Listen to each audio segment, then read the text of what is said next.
Okay, a London-based space intelligence company called SpaceFlux, who I never heard of before. They raised £3.5 million in extension to its seed round, and now their total funding is £9 million, which will accelerate their expansion.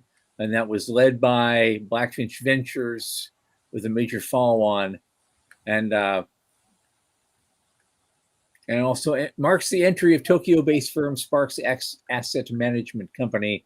But they have an AI-powered space intelligence product, including pattern of life analytics, and that new capital is supposed to supercharge the growth of that. And so I never heard of them until, it's another one of those companies that you don't hear about, and all of a sudden, here they are. Yeah. They get a bunch of money.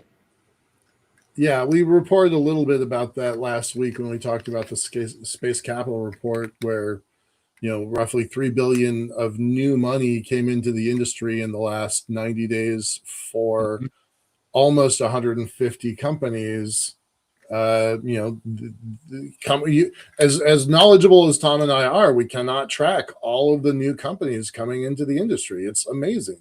We talk about it almost every week. I know when that would smack of work. Have you ever heard of this? No, I've never heard of it. Do you? Right. Like we don't. Well, we know now. I know a lot more companies than I did a year ago. Yeah, hell yeah. I didn't forget them. That's the whole point of that exercise. And more money coming in. York Space Systems, who we've talked about before. I know who they are. Yeah. They're buying an outfit called All Space in a push for multi-orbit terminal capability. I don't know if it's on this one or not, but this comes right off the back of another acquisition that they did last quarter also. So that's 300 million-ish in acquisitions in the last 6 months. Right. And with that, they say they're creating a complete communications ecosystem that operates in contested environments across commercial and government networks. So they're acquiring a certain technology that they like. Yeah. Delivering in those conditions. We have talked so many times about, the industry starting to get this roll-up pattern where bigger companies are trying to buy the capabilities of smaller companies. They're all positioning themselves for Golden Dome contracts. They need a little bit more defense in their DNA, so they're buying it. Kind of makes some sense to me. Yeah. But at least there's there's a lot more money in the news today as opposed to last week or so. Right. Here's another one, Hawkeye 360, and this is the leader in signals intelligence, SIGINT, data and analytics. They're doing an IPO, and they've just launched the roadshow for that. For the offering of common stock, the offering consists of 16 million shares offered by them. It's expected to be priced between $24 and $26 a share. So, back of the envelope math, what's that, about 350 million total? They sell the whole thing. Yeah. What'd you say? 60 million shares? I'm doing the math. 16 million shares times 24 to 26 a share. Yep, 400 million. Yep. Okay. At 25. And they also are positioned. They have a little extra set aside if they want to. If they get for an oversubscribe, there's a 30-day option to purchase another 2.4 million shares at the initial public offering price, less the underwriting discount. But I thought that was interesting. I didn't really hear much. I mean, I heard a little bit about those guys, and all of a sudden there's like IPO fever going on now. Right. We've talked about that just a few weeks ago, that the SpaceX IPO is going to force a bunch of other companies into the market, preferably sooner, to kind of catch the wave. Hawkeye's been around for at least 6 years. I remember them being a part of a 2020 meeting that the New Space Nexus folks down in New Mexico put on, called the Space Industrial Base meeting that I've talked about before. So they've been in kind of that dual use defense space environment for quite a while.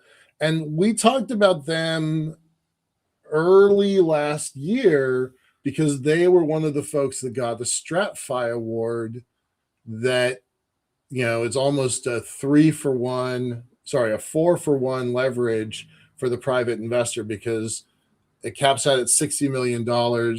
Private capital comes up with 15 million, and then government capital comes up with the other 45 million.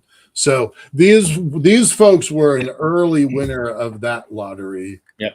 And it goes kind of hand in hand with what Sean was writing about this week about Series D's moving to Series E investments only if you have a giant customer that you can count on. So these guys went off to the IPO, which I think makes for an interesting comment from Joe Pastritto up there. Says, I worry SpaceX and OpenAI are going to drain a lot of the demand for IPOs. I get what you're saying there, Joe, but so far this year that hasn't played out. This is the fourth. This might be the fourth space-focused IPO. So far, not yet. Where that might happen is post June, if that's when the IPO actually happens. Post June, I don't know if anybody can get any oxygen in the room after the SpaceX IPO. But Joe, go back and listen to our show from Thursday. Daniel Faber kind of let slip that maybe they were going to go public, that Orbit Fab was going to go public, which is one of the reasons why he stepped down.